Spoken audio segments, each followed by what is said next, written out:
Bonjour, Clara Paoli, je suis responsable communication du Medipôle Hôpital Mutualiste. Pendant une semaine, nous allons consacrer une courte vidéo par jour sur la douleur et ses traitements. Cette fois-ci, on se retrouve avec Sophie, qui est infirmière et qui va nous expliquer l'échelle de la douleur. Donc Sophie, je te laisse te présenter.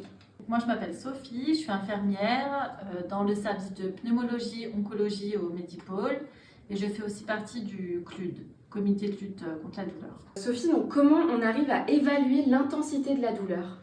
Donc l'intensité de la douleur, déjà, elle est évaluée par le patient et on arrive à l'évaluer grâce à une échelle en fait. Et du coup, à quoi correspond cette échelle? C'est un outil qui permet de transformer l'intensité de la douleur du patient à un chiffre, quelque chose qu'on peut quantifier pour nous les soignants. Donc en fait, on utilise le plus souvent, c'est des échelles analogiques. Regardez, ça ressemble à ça. En fait, une échelle, on la montre à notre patient et lui, comme ça, il va pouvoir jauger son intensité de la douleur. Ok, donc c'est je n'ai pas mal à j'ai très mal. Ok, très bien. Donc ça, c'est une échelle visuelle, analogique. On peut aussi demander au patient juste un chiffre, qu'on appellera une échelle numérique. Par exemple, entre 0 et 10, à combien cotez-vous votre douleur?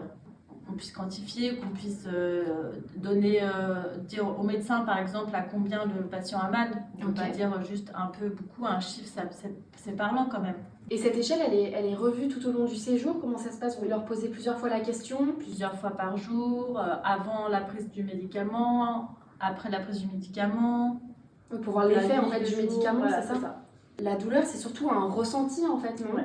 C'est vrai que même si on donne un chiffre à la douleur, il y a aussi d'autres aspects. Est-ce que cette douleur, elle picote? Enfin, il y a d'autres paramètres à prendre en compte. Et pour les personnes qui ne peuvent pas parler, donc suite à des maladies ou qui sont en coma, comment on peut évaluer la douleur?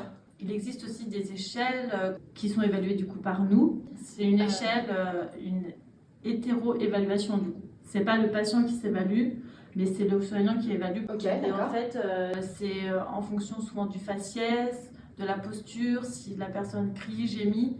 Nous, du coup, grâce à tout ça, on peut mettre des chiffres et ça permet de faire une échelle. Quand quelqu'un vient pour une chimiothérapie lors d'un cancer, il peut avoir des douleurs qui peuvent être du coup à plusieurs endroits. Donc là, vous faites comment au niveau de l'échelle?